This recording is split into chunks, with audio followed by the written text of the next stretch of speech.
இப்போ பார்த்தீங்கன்னா போய் லைனில் நிற்கிறாங்க. ஒரு காலையில் போனாங்கன்னா மதியம் தான் வராங்க பெட்ரோலுக்கு. இந்த நிலை ஏன் வந்தது? இது எங்கட சனத்துடைய பகுத்தறிய உறவிதமாக நாங்கள் மற்ற கூட சொல்கிறது போல நாங்களே அந்த அறிவீனம்னு தான் சொல்ல முடியும். நாங்களே இப்படியே விட்டுட்டு நாங்கள் மற்றவர்களை குற்றம் சுமத்துறது தவறு. என்ன செய்கிறது, வெளிநாட்டில் சண்டைண்டா போல் இங்கே டக்குன்னு பெட்ரோல் தட்டுப்பாடுன்னு சொல்கிறாங்க. ஒழிய பெட்ரோல் தேவையான பெட்ரோல் இருக்குது. சனம் தான் சும்மா தேவையில்லாம் தட்டுப்பாடு ஒரு 2 லைன் நின்றாலே சனம் ஐயோ தட்டுப்பாடுன்னு சொல்லி தான் இப்போ ஒவ்வொரு வீட்டில் பார்க்க போனால் ஒரு 5 லிட்டர் சராசரி 5 லிட்டர் பெட்ரோல் வீட்டில் ஒவ்வொரு வீட்டில் இருக்குது. இப்போ தேவையான பெட்ரோல் இருக்குது, பயப்பட தேவையில்லை. இப்போ சனம் பயப்படுறது காரணம் என்ன, திருப்பி ஒரு லீவில் நிற்கும். முதலே அப்போவே ஒரு காப்போத்தல் பெட்ரோல் நாங்கள் ஒரு 1500 வாங்கினாங்க. அந்த நிலைமை இங்கே அடிபாடு இங்கே அடிபாடு இங்கே கிடக்கிற பெட்ரோல வேறு நேற்று முழுக்க ரோட்டு முழுக்க சாப்பாடு இல்லை, ஒன்றுமே இல்லை, அண்ணன் தண்ணி இல்லாமல் கிடந்துங்க. இப்போ வேறு குப்பை கிடாக்கு எங்கேருந்து வந்தது கிடாக்கிறதான் வருது.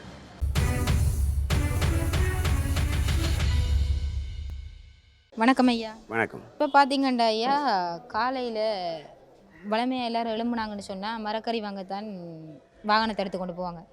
இப்போ பார்த்தீங்கன்னா போய் லைனில் நிற்கிறாங்க. ஒரு காலையில் போனாங்கன்னா மதியம் தான் வராங்க பெட்ரோலுக்கு. இந்த நிலை ஏன் வந்தது? இது எங்கட சனத்துடைய பகுத்தறிய உறவிதமாக நாங்கள் மற்ற கூட சொல்கிறது போல நாங்களே அந்த அறிவீனம்னு தான் சொல்ல முடியும். நாங்களே இப்படியே விட்டுட்டு நாங்கள் மற்றவர்களை குற்றம் சுமத்துறது தவறு. அது இதை பகுத்தறிவுன்னு சொல்லலாம். ஏன் இப்படி சொல்கிறீங்க நீங்கள்? ஒரு சூழ்நிலையே இப்போ எதிர்கொள்ளக்கூடிய அளவுக்கு இல்லையம்மா எங்கட சனம். ஏதோ நாங்கள் ஓடி போய் விழுந்து எழும்பி நாங்கள் மட்டும்தான் அள்ளி வச்சிருவோம் அப்படின்னு யோசிக்கணும். அது தவறம்மா. அது புரிஞ்சு கொள்ளல. இப்போ இந்த லைனில் நிற்க வேண்டியதற்கான காரணம் எதனால் வந்தது? இது சூழ்நிலை எதனால் ஏற்பட்டது? நாங்களே சும்மா ஒரு கற்பனையை வளர்த்து போய் நிற்கிறோமே தவிர எந்த பிரச்சனையும் இல்லை. இது நாங்களே சும்மா கற்பனையை வளர்க்குறோம். தட்டுப்பாடாக வந்துடும் ரெண்டு இதை நாங்கள் அள்ளிக்கொண்டு வீட்டை வச்சுருவோம். ஒரு 300 பெட்ரோல் அடிக்கிறோமா 3000 கிடைச்சா அது தப்புல தானேம்மா.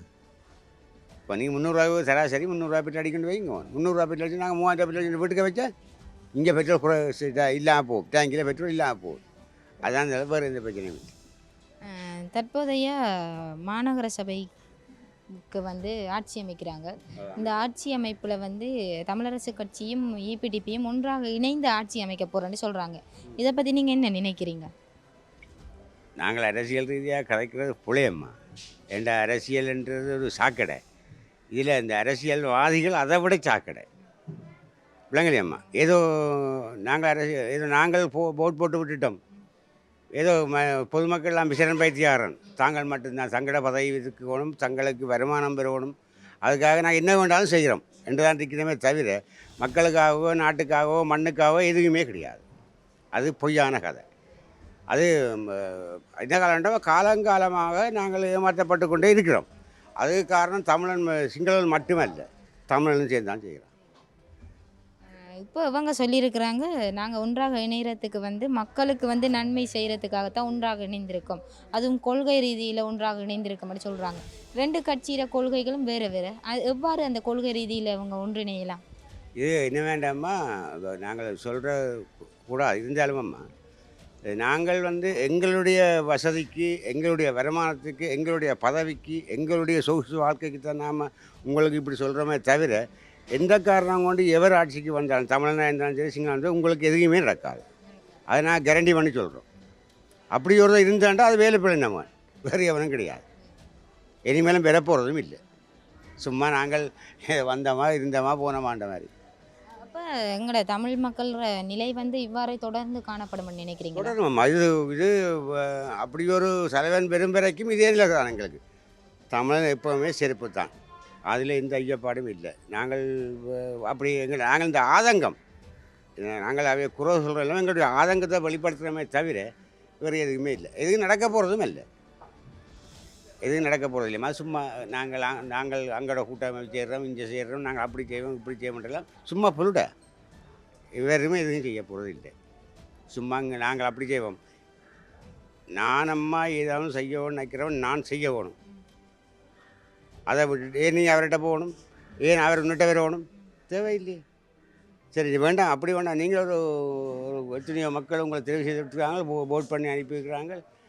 நீங்கள் எல்லோரும் ஒன்று சேர்ந்து ஒரு இனமாக ஒன்று சேர்ந்து எப்போ நீங்கள் அங்கே போகிறீங்களோ அன்றைக்கு தான் உங்களுக்கு ஒரு முடிவு. நீங்கள் சேர போகிறதும் இல்லை, விடிய வர போகிறதும் இல்லை. செருவானுக்கு நம்ம வாழ்க்கையில் தமிழன் சேர மாட்டார். தமிழன் எந்த காலத்திலும் எந்த நாட்டில் போனாலும் செருப்பு கட்டதான். அதில் எந்த காரணம், அதுக்குரிய காரணம்டா தலைவிதின்னு சொல்லாமல் அரசியல் ரீதியாக போட்டு பார்க்குற பொழுதம்மா அது ஒரு தலை எழுத்தணுன்னு சொல்லலாம். அது ஒரு ஒரு கேவலமாக போச்சு. அரசியலுங்கிறனால கேவலம். இப்போ இவங்க 2 பேரும் அதாவது எலெக்ஷன் டைமில் வந்து தேர்தல் டைமில் வந்து அவங்க அந்த கூட்டம் நடத்துகிற போதெல்லாம் எதிரெதிரே பல எதிர்கருத்துக்களை வெளியிட்டு முரண்பட்டு கொண்டு இருந்தவங்க இப்போ ஒன்றாக இணைந்து மக்களுக்கு செயற்பாடுகளை செய்ய போகிறேன்னு சொல்கிறாங்க. அப்படி செயற்பாடுகளை செய்கிறேன்டா எவ்வாறான செயற்பாடுகளை அவங்க செய்யலாம்? எதை செய்ய போனோம் என்று சொல்ல முடியாதம்மா. ஏன்னா எது செய்வினம்னு எங்களால் சொல்ல முடியாது. இதை இதுதான் நாங்கள் செய்வோம்னு சொல்லி அதை உறுதியாக இல்லை. மக்கள் வந்து அவங்கள்ட்ட இப்போ இதை செய்யுங்கோண்டு எதிர்பார்க்குற விடயம் என்னவா இருக்குது? இப்போ மக்களம்மா ஒன்று எதிர்பார்க்கிறார்கள். 100க்கு 50% மக்கள் ஒன்று எதிர்பார்க்கணும், சுயநீதத்தை எதிர்பார்க்கணும். 100க்கு 50% மக்கள் நாங்கள் நாட்டை விட்டு வெளியேறி எங்கேயாவது போய் தப்பிடுவோம் என்று யோசிக்கணும். விலங்கலியம் இதுக்கு இந்த சூழ்நிலை காரணம் இவை தான். இந்த கூட்டமைப்புக்காரர், அந்த அமைப்புக்காரர், இந்த அமைப்புக்காரர் எல்லாரும் உங்களுக்குள்ளேயே நீங்கள் முரண்பட்டு மக்களை குழப்பி மக்கள் பீதியாக்கிட்டீங்க. விலங்கலியம்மா நீங்கள் உங்களுக்கு ஒன்றாக சேர்ந்து ஒரு தெளிவான முடிவாக இருந்தாமல் மக்கள் குழம்பாயினும். நீங்களே மக்களை குழப்புறீங்க. விலங்கலியம்மா அப்போ நாங்கள் போய் நாங்கள் எங்களை குழப்பிக்கொண்டு சிங்கள போய் எங்களுக்கு அது இல்லைடா இல்லைன்ட்டு ரெண்டு கேட்குறது. நீங்கள் சரியான ஒரு ரீதியில் இல்லை ஒன்று போய் போனாலம்மா எதுவும் வென்று வரலாம். நீங்கள் நான் இப்படி என்ற நீங்கள் இப்படி என்றீர்கள், அவர் அப்படி என்றால் எப்படி எது சரி வரும்? எதுவுமே சரி போகலாம். நீங்கள் நான் அப்படி, நீ இப்படி, நான் பெரியவன், நீ பெரியவன், நான் சின்னவன், நீங்களுக்குள்ளே நீங்கள் அடிபட்டு ஒன்று மட்டும் வடிவாக தெரியாமல் அவங்க நல்லா சுல்கேஸில் கொண்டு போயிடுவாங்க. இந்த மக்கள் சொபின் பாய் கூட வெள்ளம் தெரிவிடும். அவங்க இட்டாலி, ஃப்ரான்ஸ், சென்று காணிகள் வீடுகளை வாங்கி அவங்கள ரெடியாக இருப்பாங்க ஓடுறதுக்கு. நாங்கள் எங்கே ஓடுறது, என்னத்தை கொண்டு ஓடுறது? இதுலேருந்து என்ன உங்களுக்கு நல்லா புரிஞ்சு கொள்ளுங்க. புல்டா எப்படி நாங்கள் எவனை பே காட்ட முடியுமோ அவ்வளோக்கு பே காட்டுவோம். நாங்கள் எப்படி எங்களோட காலத்தை ஓட்ட முடியுமோ அப்படி ஓடிடுவோம். அதே தவிர வேறு எதுவும் உங்களுக்கு நடக்க போகிறது. அது எவர் வந்தாலும் சரியம்மா, தமிழன் எவன் வந்தாலும் இதுதான் சரி. அவன் ஒரு சுல்கேஸ்வரர் அவனை போய் சேர்ந்துருவாங்க. ரெண்டா நீங்கள் விலப்படுறீன்ற அர்த்தம் அம்மா. அரசியல்வாதி காசுக்கு விலப்படுறான்ற அர்த்தம். விலங்கலையோ இந்த விலைக்கு இவங்களை இப்போ விலை போகாமல் விடுறாங்களோ அன்றைக்கு தான் நாட்டுக்கு ஒரு நிலை வரும். நல்ல ஒரு நிலையை கொண்டு வர முடியும். ஒரு உதாரணத்துக்கம்மா நாங்கள் எல்லாம் இட்டாலி, ஃப்ரான்ஸ், கனடாக்கெல்லாம் போகிறோம்மா. எங்கட மண்ணில் எங்களுக்கு எந்த குறை இருக்குது? எங்கட மண்ணில் அம்மா எங்களுக்கு எந்த குறையுமே கிடையாது. நாங்களே நாங்கள போகணும், போக வேண்டிய அவசியம் இல்லையே. உங்களால் நாங்கள் அங்கே போகிறோம். நாங்கள் அரசியல்வாதி மக்களை குழப்பி தங்கட சுயநலத்துக்கு, தங்கட வருமானத்துக்கு, தாங்கள் சோசா வாழ்கிறதுக்காக தந்த மக்கள் பீதி எழுப்புறாங்களே தவிர மக்களுக்காக எதுவும் செய்ய போகிறது இல்லை. விளங்குதாம்மா. நாங்கள் இப்போ எங்களுக்கு எனக்கம்மா 63 வயசு. நான் இந்த நாட்டுக்கும் போகல. ஏன் போகல? எனக்கு காசு ஆசை இல்லையோம்மா, எனக்கு சோசியாவால் ஆசை இல்லையோ, எல்லாமே இருக்குது. இந்த மண்ணிலே பிறந்தாங்க, இந்த மண்ணிலே செத்துருவோம். இந்த மண்ணிலே நாங்கள் பிறந்த நாங்கள் இதிலே செத்துருவோம். இது எல்லா மக்கள் 100க்கு 90% மக்களுக்குமா இந்த சூழ்நிலை இந்த இது கருத்து இருக்குது. இருப்பிலும் ஒரு அச்சங்காரணமாகவும் எங்களோட வாழ்க்கையை கொண்டு போகிறதுக்காகவும் நாங்கள் போகிறோம். அங்கே விளங்கலையம்மா வேறு எந்த பிரச்சனையும் இது இந்த மக்களை பீதியில் எழுப்பியம்மா தாங்கள் வாழ்வதற்காக. எந்த நாடாக இருந்தாலும் எங்கள் நாடாக இருந்தாலும் சரி, அயல் நாடாக இருந்தாலும் சரி, இந்த மக்களுடைய நிலப்பாட்டை குழப்பி தாங்கள் வாழ்வதற்காக, அரசியலை வளர்க்குறதுக்காக, தங்களோட நாட்டை வளர்க்குறதுக்காக, உங்களுக்காக எதுவுமே நடக்காது. விளங்குதாம்மா. இந்த நாட்டில் உள்ளவனுக்கு நாங்கள் நினைக்கலாம் நாங்கள் இப்போ எங்கட மண்ணில் இருக்கிறோம், நாங்கள் அப்படி கொண்டு பொய்யான காரியமாக. நாங்கள் எப்போ எங்கட மண்ணென்ற ஒரு உறுதிப்பாட்டுக்கு வருகிறோமோ இந்த அரசியல்வாதிகள் அன்றைக்கு தான் எங்களுக்கு ஒரு விடிவு வரும். எந்த காலத்துலமா விடிவு வராது உங்களுக்கு. காரணம் வேண்டாம், நீங்கள் ஒற்றுமை இல்லை. நீங்கள் ஒன்றுபட்டு அவரோட இவரோட ஒன்று சேர்றீங்க. நாங்கள் பிடுங்குறோம் அடுக்கிறோம்ன்றீங்க மாதிரி ஏறிந்து ஏன் பிடுங்குறி அடுக்கிறீர்கள்? நாங்கள் தமிழப்பா, தமிழ் நீ எங்களோட ஒரு இனம், நாங்கள் தமிழன் என்ற இனத்தில் ஒரு இனமாக போங்கோ. நீங்கள் வேறு கட்சியாக இருங்கோ, ஆனால் போகும்போது ஒரு பாதையில் போங்கோ. நான் இதால் போகிறேன், நீங்கள் இதால் போகிறீங்க, இதால் போகிறீங்க, எங்கே முடிய போகிறீங்க? முடிய போகிறது இல்லையம்மா. இப்படியே நீங்கள் உங்களோட பாட்டுக்கு ஒரு சுல்கேஸை வாங்கிட்டு உங்களோட நல்லா போக வேண்டியதான். ஒரு அரசியல்வாதியம்மா தயாராக இருக்கிறான் நாட்டை விட்டு ஓடுறது. நாங்கள் எங்கே ஓட முடியும்?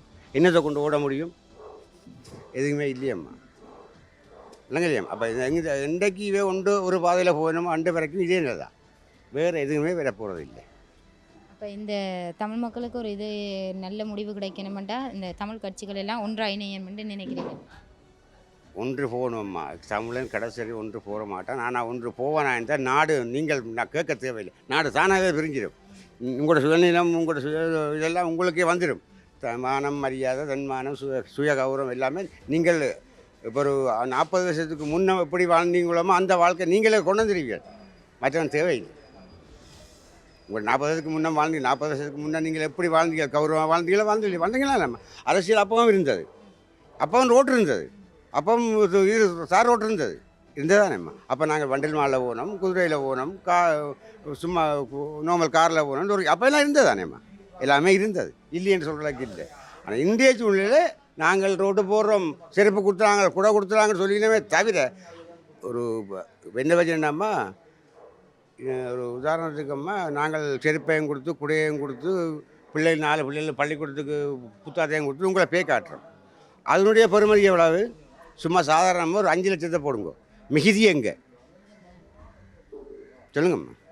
ஒரு பாடசாலைக்கு அல்ல ஒரு மக்களுக்கு நான் ஒரு அரசியல்வாதி, நான் செய்கிறேன்னு வச்சுக்கொள்ளணும்மா. நான் கொண்டு இந்த சந்தைக்குள்ள ஆக்களுக்கு தம்பி இதில் ஒரு 5,000 கிடக்கிற தம்பி நீ இதை வச்சு 5,000 கொடுத்து போகிறோம். 20 பேருக்கு எவ்வளோ விட்டு நாங்கள் 2 லட்சம் ரூபா. எனக்கு வந்த தொகையை எவ்வளவு? மிகுதி எங்கேயம்மா? அங்கே தான் அரசியல் இருக்கம்மா. அப்போ இந்த ஊழலை தடுத்து நிறுத்தவே முடியாதா? இதை தடுத்து நிறுத்துன்னு சொல்கிறதம்மா, நிப்பாட்டுறது தடுக்கிறது எல்லாமே உங்களோட கட்சியெல்லாம் இருக்குது. உங்களோட கட்சியில் எப்போ நாங்கள் எங்கட மக்களை நாங்கள் வளர்க்கணும், எங்கட மண்ணுடைய பொருளாதாரத்தை நாங்கள் வளர்க்கணும் எப்போ அவை நினைக்கணுமோ அன்று வரைக்கும் இந்த தான் விளங்குதாம்மா. இன்றைக்கி எங்களோட மண்ணில் ஒப்பிட்டு பாருங்கம்மா, எங்கள்கிட்ட சகல வளம் இருக்குது, மண் வளம் இருக்குது, சகல வளம் இருக்குது. ஆனால் வளம் இருந்தும் எங்களால் செயல்படுத்த முடியாது. ஏன்னா அந்த காலத்தில் நாங்கள் யுத்தம் வாங்க முடியும். சும்மா யுத்தத்தை சாத்திகள் பிரவாரம் தான் அழிச்சான். என்னது பிரவாரம் அழித்தவன்? என்னத்தையும் அழித்தான் பிரவாரம். எவனுக்கும் எந்த துரோகம் செய்யலை. பிரவாரம் அழிக்கிறதுக்கு நீங்கள் தான் துரோகம் செய்தீங்களே தவிர, அரசியல்வாதிகளை தவிர பிரவாரம் உங்களுக்கு துரோகம் செய்யுது. சும்மா நாங்கள் அவனை சாட்டி நாங்கள் எங்கட காலத்தை போகாட்டுறோம். இன்றைக்கு யுத்தம் முடிஞ்சு எத்தனை வருஷம்மா? 16 வருஷம். 16 வருஷம் ஏன் நீங்கள் அவனை பற்றி கதைக்கிறீங்க? பிரவாரம் இப்போ நானம்மா இல்லை வாழைப்பழம் பிடிக்கிறேன், வாழைப்பழத்தை மட்டும் தான் கதைக்குவோம். எனக்கு பிரவாரம் பிடிக்க வேண்டிய அவசியம் இல்லை. ஏன் நீங்கள் கதைக்கிறீங்க அவரை பற்றி?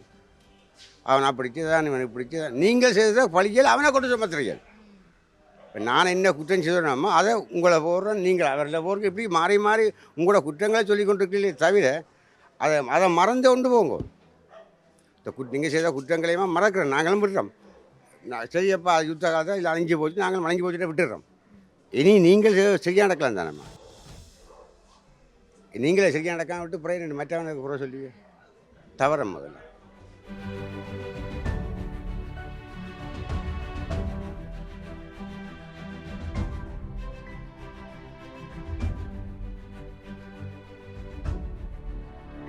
இப்போ ஒரு 2-3 நாளாக நாட்டில் வந்து அதுவும் யாழ்ப்பாணத்தில் பார்த்திங்கன்னா பெட்ரோல் தட்டுப்பாடாக காணப்படுது. இது எதனால் திடீர்னு இப்படி ஒரு தட்டுப்பாடு? என்ன செய்கிறது, வெளிநாட்டில் சண்டைண்டா போல் இங்கே டக்குண்டு பெட்ரோல் தட்டுப்பாடுன்னு சொல்கிறாங்க. பெட்ரோல் தேவையான பெட்ரோல் இருக்குது. சனந்தான் சும்மா தேவையில்லாம் தட்டுப்பாடு ஒரு 2 லைன் நின்றாலே சனம் ஐயோ தட்டுப்பாடுன்னு சொல்லி தான் இப்போ ஒவ்வொரு வீட்டில் பார்க்க போனால் ஒரு 5 லிட்டர் சராசரி 5 லிட்டர் பெட்ரோல் வீட்டில் ஒவ்வொரு வீட்டில் இருக்குது. அதெல்லாம் இங்கே பெட்ரோல் தட்டுப்பாடு வருது. எல்லாம் சும்மா நார்மலாக இருக்கும். வெளிநாடுகளில் சண்டைன்னா இப்போ இந்த ஈரான் இதில் சண்டை நடக்கிறது வந்து வேறு நாடுகள்லேருந்தும் பெட்ரோல் இறக்குமதி செய்யலாம் தானே? ஏன் அப்போ இந்த 2 நாடுகளில் சண்டை நடக்குதுன்ட்டு போட்டு எமது மக்கள் இப்படி லைனில் நிற்கிறாங்க? என்ன செய்கிற, பெட்ரோல் உள்ள நாடு தானே சண்டை பிடிக்குது. அந்த பயத்தாலாம் சனம் டக்குன்னு அங்கே சண்டை பிடிச்சா டக்குன்ட்டு என்ன சொல்கிறது, அங்கே சண்டை நுழைஞ்ச பெட்ரோல் நிப்பாட்டி போடுவாங்கன்னு தான் சனம் பெட்ரோல் எடுத்து டக்குன்னு பதுக்கி வைக்குது. ஆனால் முதல் அரசாங்கம் வந்து 1 மாதம் 2 மாதம் தேவையான பெட்ரோல் ராக்கி போட்டு தான் திருப்பி தான் அடுத்த பெட்ரோல் ராக்கி கொண்டு இருக்கு. இப்போ தேவையான பெட்ரோல் இருக்குது, பயப்பட தேவையில்லை. இப்போ சனம் பயப்படுறது காரணம் என்ன, திருப்பி 1 மாதம் லீவில் நிற்கும். முதலே அப்போவே ஒரு காப்போத்தில் பெட்ரோல் நாங்கள் ஒரு 1,500 ரூபாய்க்கு வாங்கினாங்க.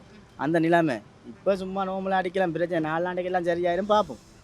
இப்போ நீங்கள் எவ்வளோ நேரமாக இதில் லைனில் நிற்கிறீங்க? ஒரு காமத்தியலமாக நிற்கிறேன் லைனில்.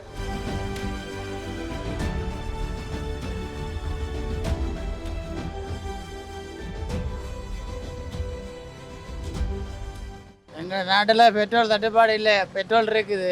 இங்கே எங்கட அரசாங்கம் ஒன்றும் ஒழுங்கு இல்லையே, அதுக்காண்டி தான் நடக்குது. அங்கே சண்டையில் சாட்டி இங்கே உழைக்கிறாங்க.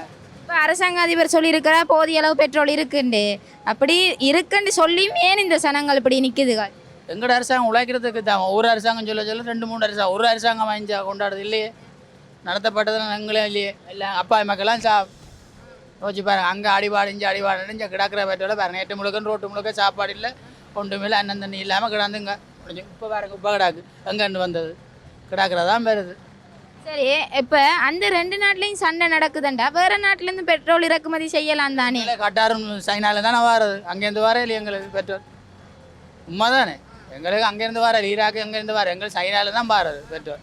இது சும்மா காதை.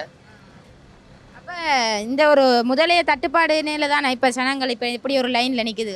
இல்லை முதல் தட்டுப்பாடு இல்லை, திடீரென்று தானே செய்தது.